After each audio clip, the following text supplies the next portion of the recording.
Hey guys, this is Arjun speaking to you. Today I'm going to talk about Mahabharat chapter number 14. In the previous video, I've told you about Mahabharat chapter number 13. So, I've also told you that Sri Krishna had showed his cosmic form when Duryodhana tried to imprison him. This cosmic form shown by Sri Krishna had spread like wildfire around whole Hastinapur. Karna got to know and he was really angry. So next, when he was Karna was as usual in his kingdom, whereas Sri Krishna told to Kunti that Kunti has to reveal her true identity to Karna. Because I said to you that Kunti was actually the actual mother of Karna, but Karna had been abandoned soon as she was born. As he was born, this he was abandoned because she would be criticized as she was not married, but she gave birth to a child. So, when this happened, Kunti said that she will like to meet Karna, and then Krishna said Karna to meet Kunti at the morning. Karna agreed. The next day, he was praying to Lord Surya, and Kunti appeared. Um, then that time, Karna was praying. Once Karna's prayer was over, Karna saw Kunti at his side. Then he said, "O Queen, Karna, I am the son of Adhirathata and Radha. Boast you in reverence. Tell me, what can I do for you?" he asked. Kunti was impressed by Karna's code of conduct and respect towards his elders. Kunti said, "O Karna, you are not Adhiratha's son, but you are my son. When I was with King Kunti Boja as Pritha, as Kunti, during the Swayamvara, the previous day when the Swayamvara was taking place, I gave birth to you because of Lord Surya, and hence Lord Surya becomes your father and I become your mother." Kunti said to Karna. Karna said, "How can you be my mother? Can you please explain more?" he asked. Kunti said the whole story about his abundance and said, she also said that during the war, she would like to see Karna and Arjuna together. Then Karna said, "Oh mother, it is impossible for me to join my brothers now. I'm in debt. I am always still Duryodhana now. He has always helped me in all the problems I've faced in my life. If I betray him and join my brothers back, then it will be a part of cowardice. Or it can cowardice means like something which is really bad, or like he's feeling really scared or something. So like cowardice and selfishness. Hence, I'm always with Duryodhana and I cannot be joining my brothers now." Then he also said that I will not be returning empty handed from here. I will also be giving a solemn promise. You have five sons. If you include me, it is six. If you want still of your fight to be alive, I promise that I will only kill Arjuna in the war. If I kill Arjuna, then we will have five. Then you will still have your five sons. Or if he kills me also, you will still have five sons. So you either have to lose one, either Arjuna or Karna. Kunti was really unhappy with Karna's words, but she blessed Karna with a heavy heart and left. She was relieved that she knew that Arjuna can easily defeat Karna because he has really many divine weapons. But she was also frightened that Karna will also be killed in the war. But she can't do anything, and thus she just left. After that, the Pandavas got to know about Kunti's meet with, like the Pandavas got to know because of Sri Krishna. Sri Krishna told about Kunti's meet with Karna. Then he said that, don't worry, Pandavas, but still you will be still fighting with us. You will be still fighting with them, and you have to be prepared for the war. Krishna did not mention the Pandavas that Karna mentioned him as his brother, but just told that Kunti met Karna and blessed him. So the Pandavas were understood, and then they started their preparations for the war. All the preparations for the war were being over, hatching tents, being on the sides, formation of the Sena or the soldiers.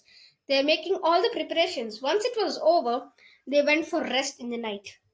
So Dhritarashtra, who was blind from birth, could not watch the war which will be happening. He then asked Vedavyas for help.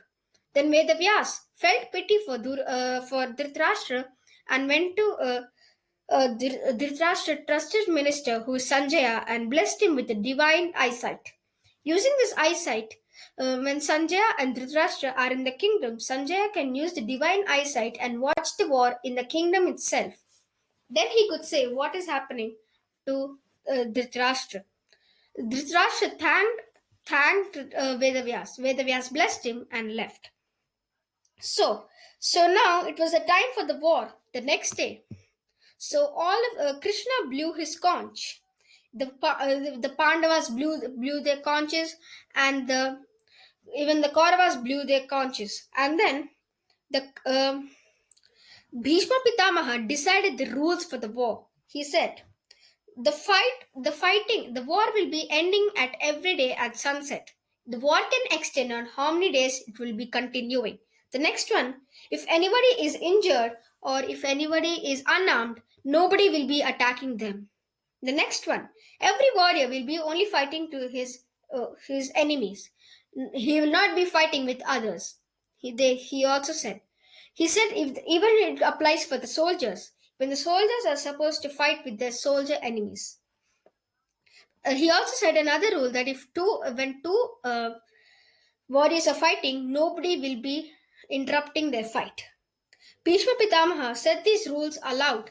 Everybody listened to it. If anybody does this, if anybody unfollows these rules, they will be suspended from the war.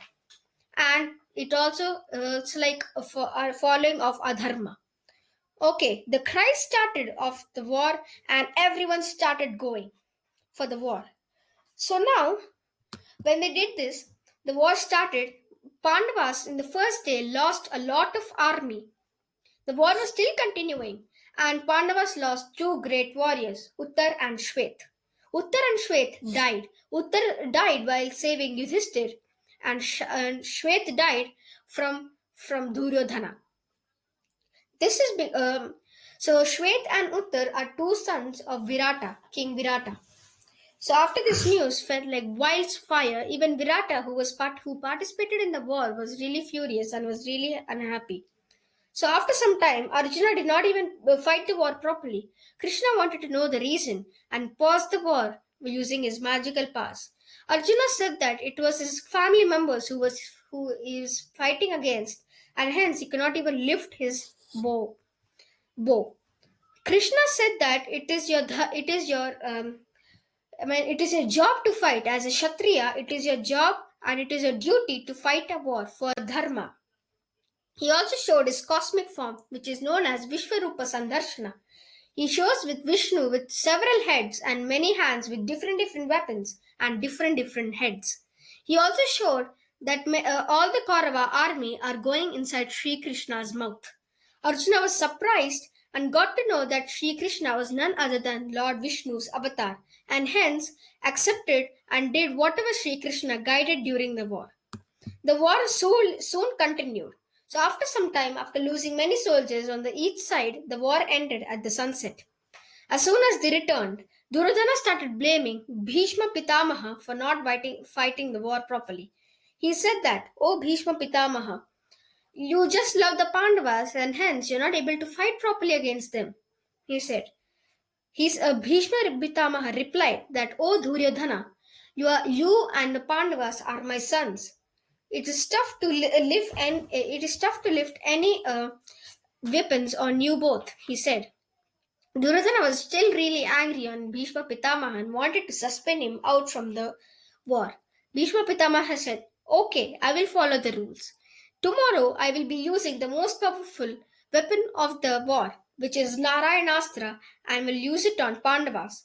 This will destroy the whole Pandavas army and the Pandavas." The Pandavas got to know about, and they were really frightened that they will be killed in the second day itself. The second day, Sri Krishna got to know that Bhishma Pitamaha was going to release his powerful astra, Narayanastra. He guided all his army to put their weapons down because the Narayanastra won't affect the unarmed. Bhima, who was fighting with full, like he was completely on fighting mode only, so he couldn't listen to Sri Krishna's instruction. As he was still fighting, so Sri Krishna rushed towards him and stand front of the Narayanastra. He absorbed the Narayanastra because the Narayanastra is the most powerful weapon of Lord Vishnu. As you know that I've said you, Krishna is the avatar of Lord Vishnu. He was not at all affected with the Narayanastra, which is shot by Bhishma Pitamaha. So this comes to the end of the 14th chapter of Mahabharat. So I hope you liked it. So hit the like button, share it with your friends, and subscribe to my channel for more videos like this. Until next time, goodbye.